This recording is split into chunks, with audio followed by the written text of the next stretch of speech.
there is one piece of advice I would offer learners, it is don't be nervous. Driving tests have one object, to make our roads safe, and the examination is not an inquisition, but, as you will see, a series of very reasonable tests.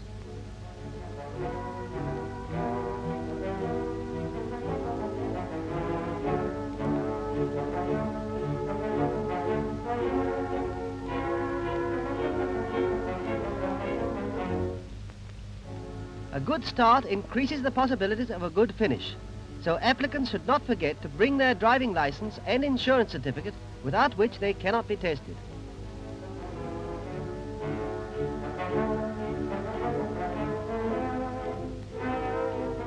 Then, after an eyesight test, the examiner asks questions on the highway code. This includes correct signals such as I am slowing down,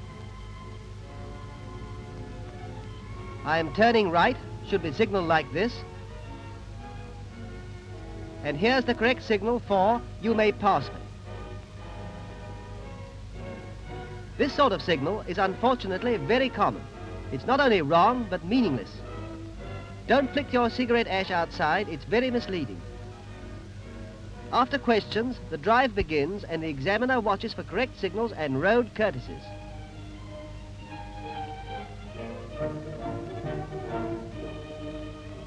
Driving merrily along and wishing to pass another car, your arm should signal clearly that you are pulling out. Always let following traffic know what you are going to do.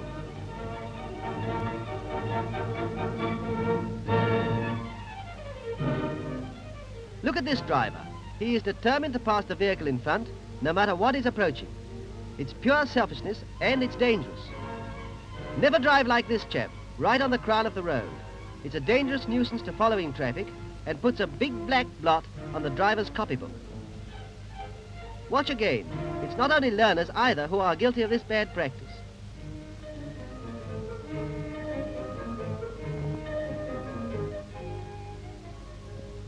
Coming from a side turning without stopping is as bad as driving with your eyes closed. It's criminal. And so is blinding over crossroads.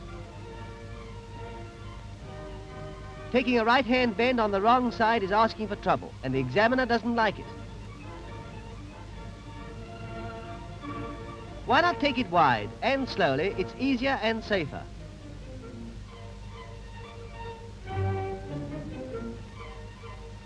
All things like those are noticed during the drive. Definite tests are quite reasonable and include a normal stop at the edge of the road. A good driver stops near the curb, and with the restart he gets away smoothly. This one is much too far away from the side, as the examiner can see.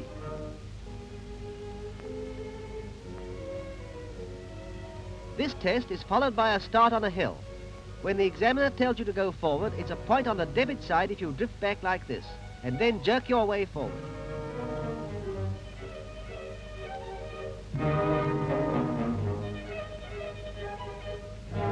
A jerky start often means stalling your engine. This wears down your battery, your nerves, and the examiner's patience.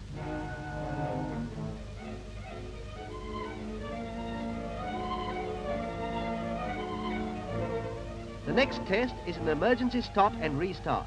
Do it properly like this and your examination stock will rise. On the other hand, if you do the reversing test like this, your stock will be at a distinct discount, and your chance of driving the family on Sunday will disappear.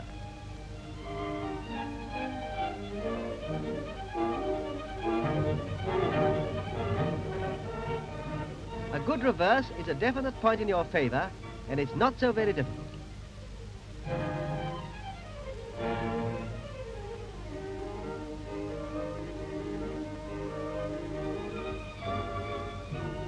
Here's an example of really clean reversing, and it's handy for parking too. One like this, of course, is not included in the test, but it's a useful accomplishment.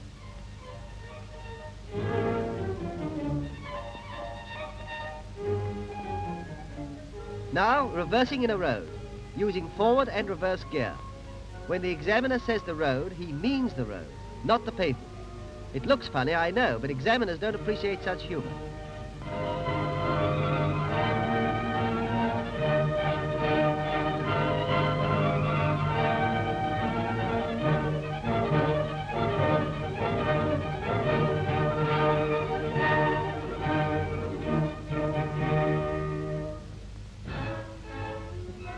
smooth turns show the good driver on whom the examiner's smile will beam with satisfaction.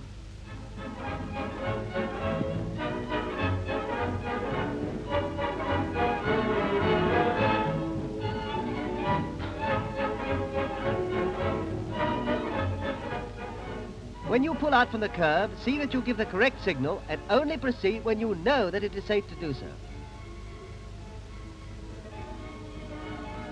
Pulling out without heeding passing traffic is as stupid as it is dangerous. It's asking for trouble. One last tip to prospective applicants. Don't look down on your gear lever when changing. Examiners don't like cars on pavements.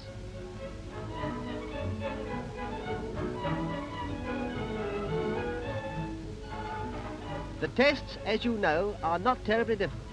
Study your highway code, think what you're doing, drive with care and consideration, and remember what you have seen on this film.